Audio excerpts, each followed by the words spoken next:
So let's talk about non-news for a second. You and your lovely fiance, Matt, John. I'll do that every time. I have a problem that if somebody in my, somebody gets locked in my head, with one name. Well, I know why, because Matt was the old creative services director. So I understand where your brain's at. Thank you. Maybe I'm just making an excuse for you. It's fine. We can go with that. I'll go with the excuse. Yeah.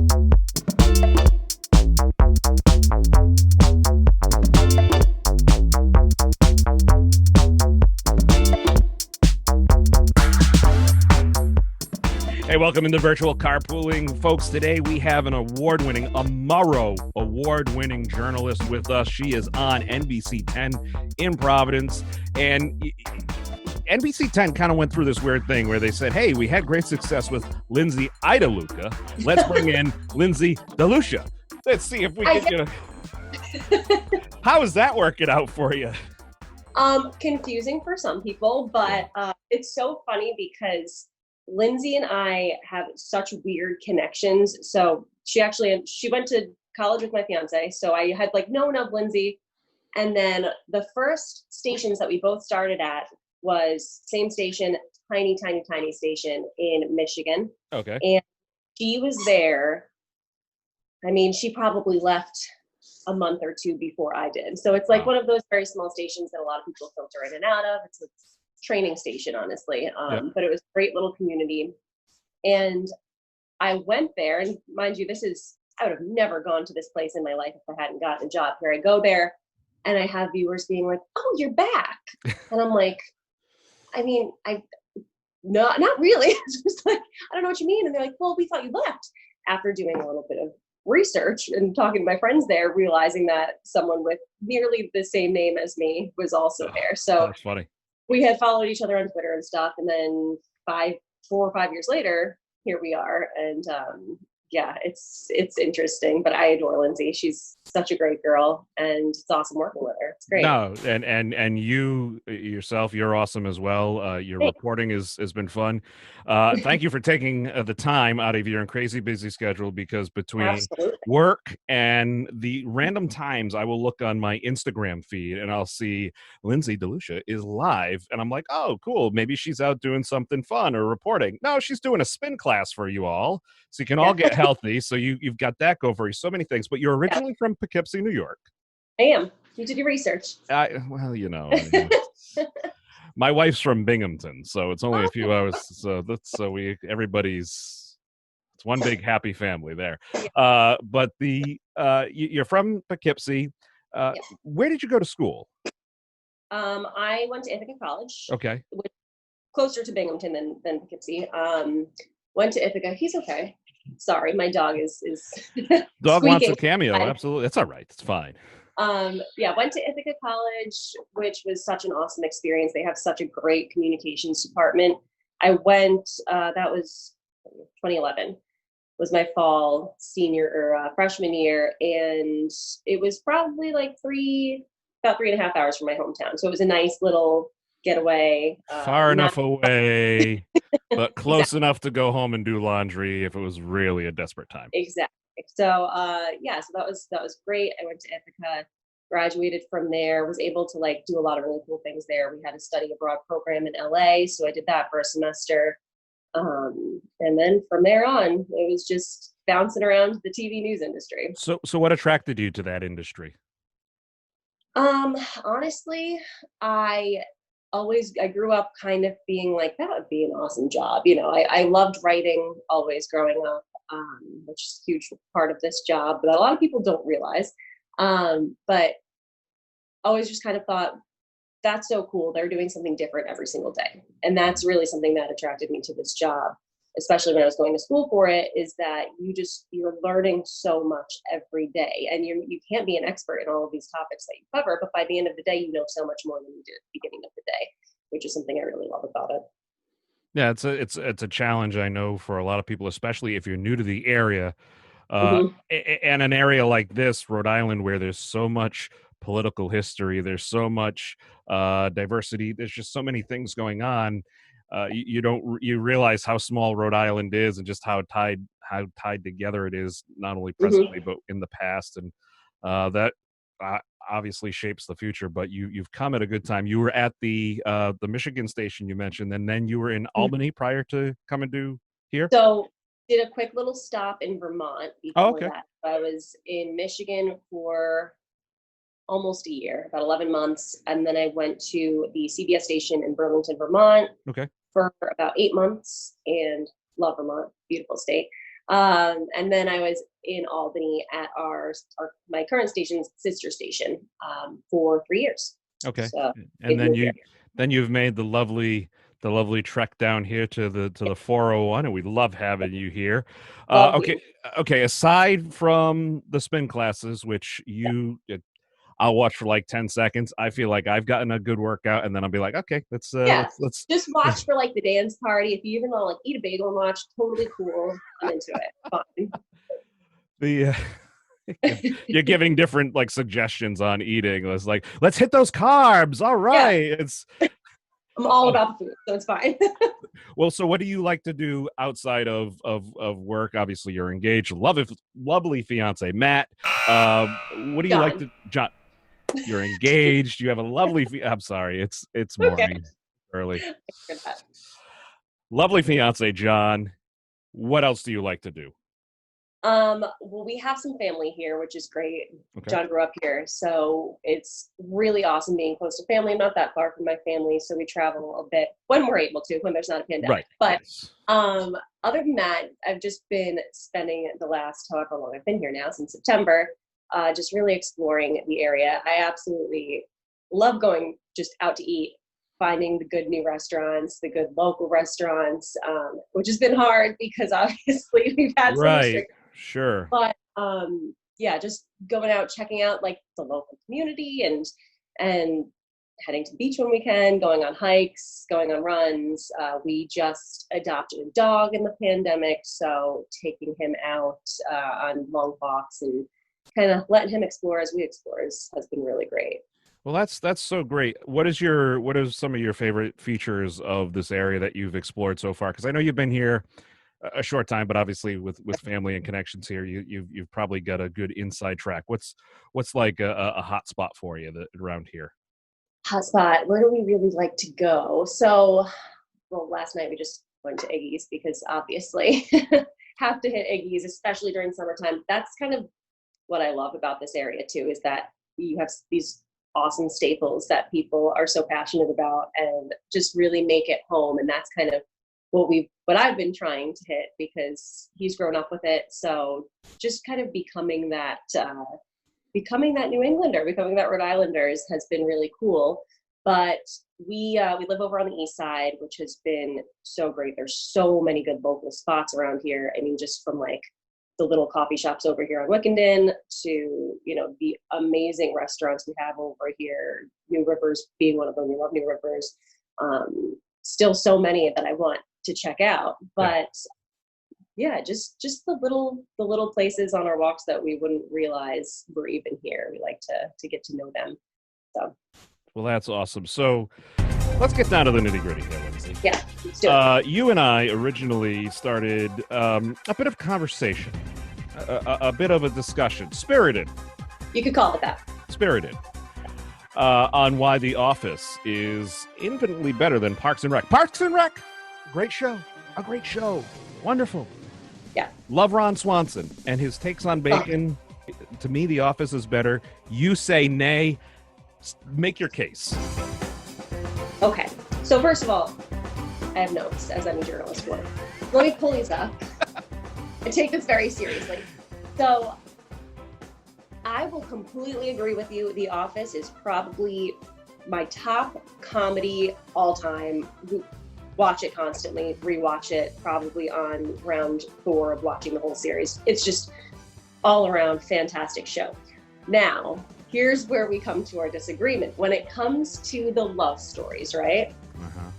Jim and Pam versus Andy, April. I have to go with Andy and April.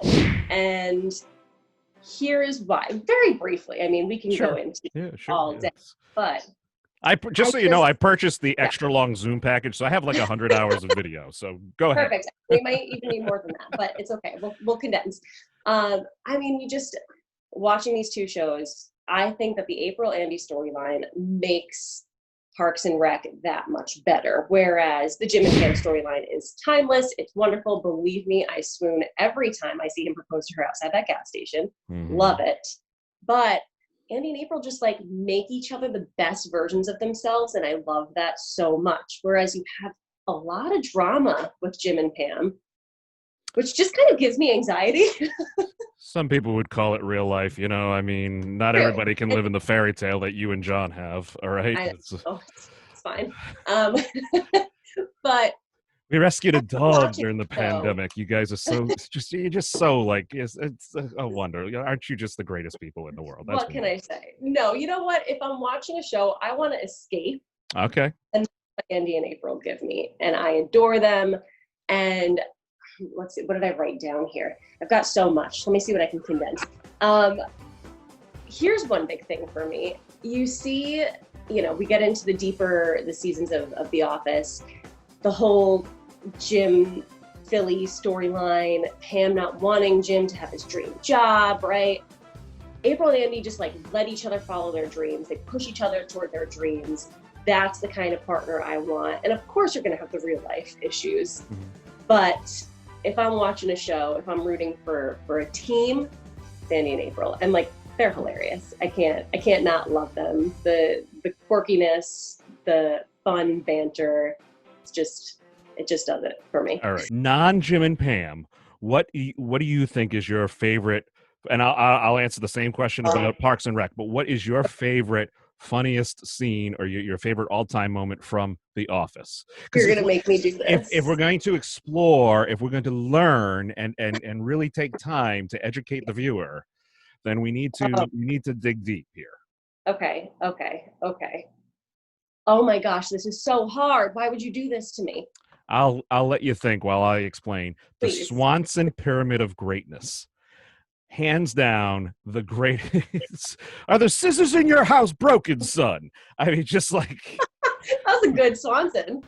Behold, the Swanson Pyramid of Greatness. Crying, acceptable at funerals and the Grand Canyon. Fish, for sport only, not for meat. Fish is basically a vegetable. It is such a perfect thing. That was the one scene that I showed my own dad that got him hooked on the show. And my dad has this very unique laugh that I won't do right now, but it is very unique.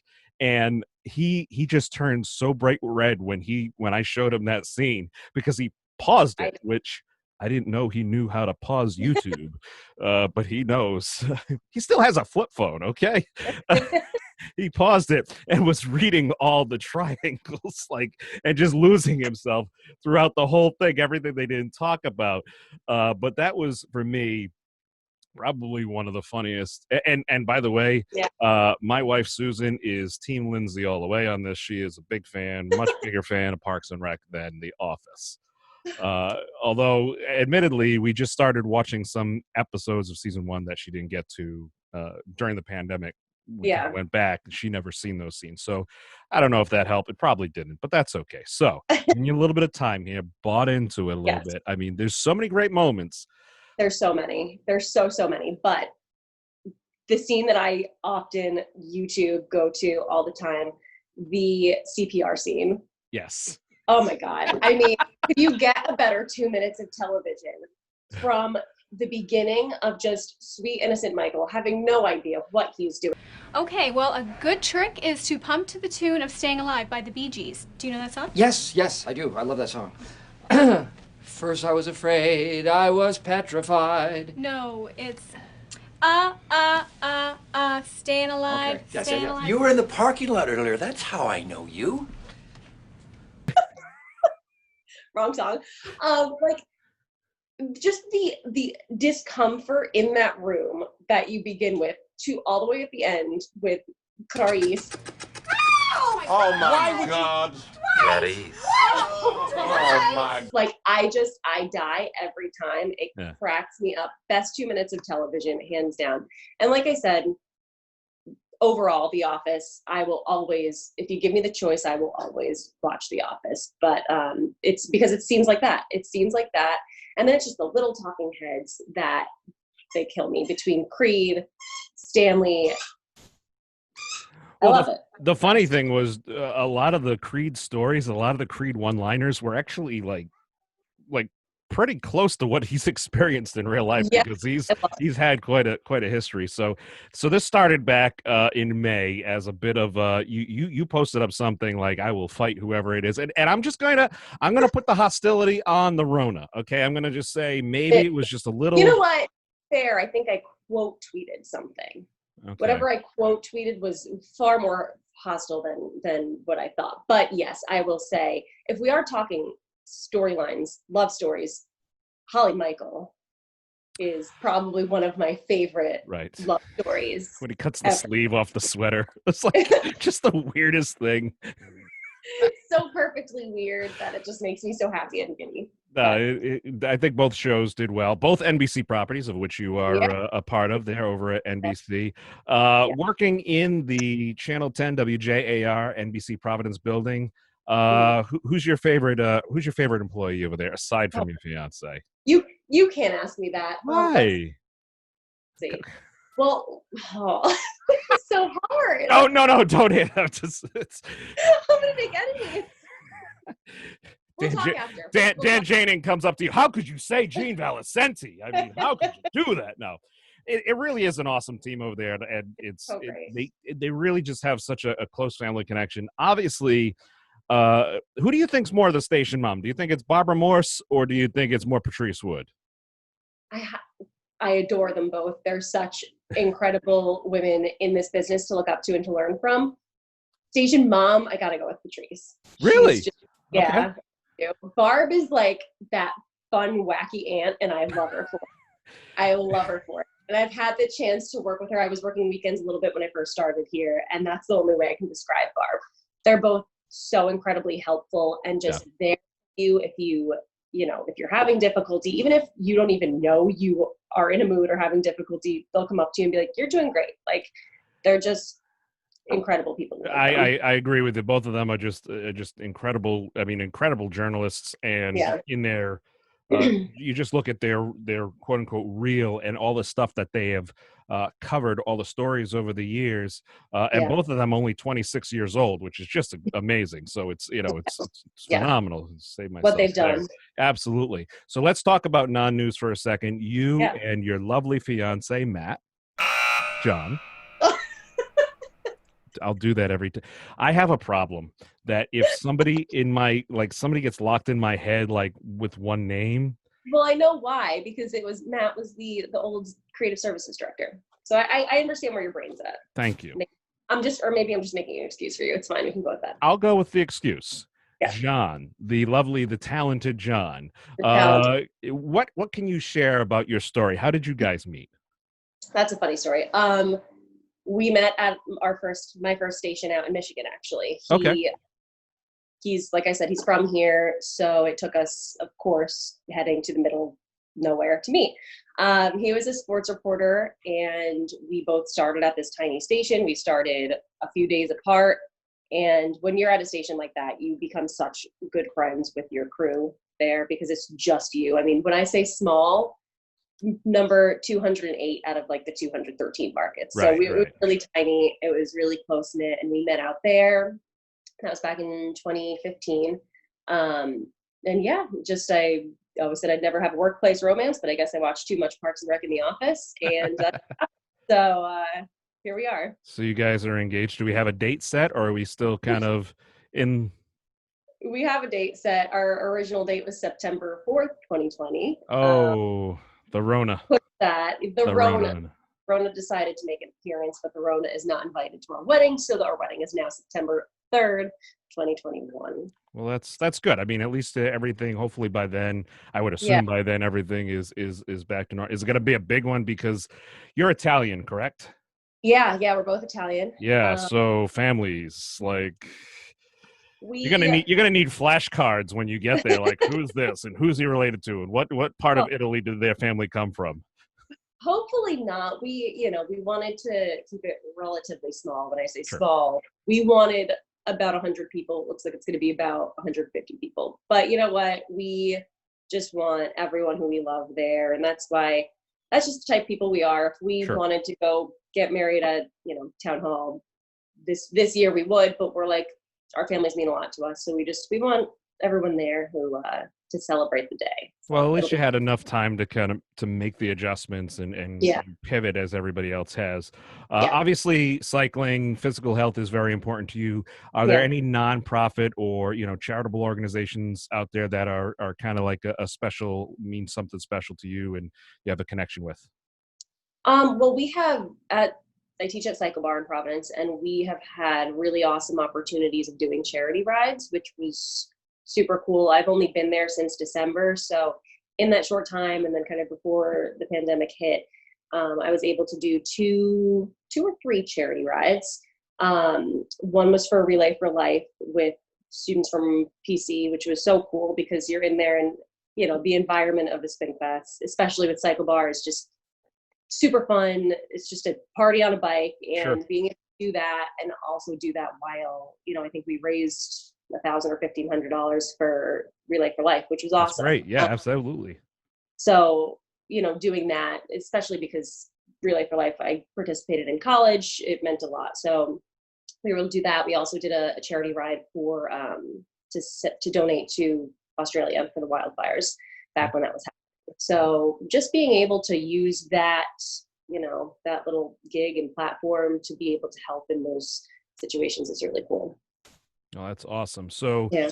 last thing I'll ask you as we wrap up this interview, as you've gone through the past couple months and you've experienced, we've all experienced kind of the stresses of all the changes and everything.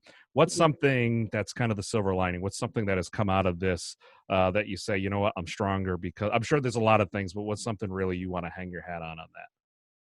Well, I don't know if it's so much, in my everyday skills or life, but just I was talking to my news director about this yesterday, and one silver lining coming out of this has just been meeting so many incredible people in the community, because I got here in September, and like you mentioned before, it's coming into a new market, into a new city. You're really thrust into it, and you may know how to do the job, but you have to learn the people and the community and the state that you're in. And this happening just months after I started here really pushed me out into these communities. And I have met so many incredible community leaders through it, and just keeping their contact information on hand, hearing them out, especially when you have the pandemic and then everything that's happened since then. I mean, I feel like we have had 4 years condensed into 4 months. It's been wild. So for me, just really the silver lining of all of this has been, which is interesting because it's opposite of what some people have experienced, being cooped up at home, but we've been forced out into these communities. So just being able to really learn this area in such a different way and form these strange, unique, special bonds with people and hear them and their stories has been really incredible. Well, it ties full circle into what you said in the beginning of why you got into journalism and news.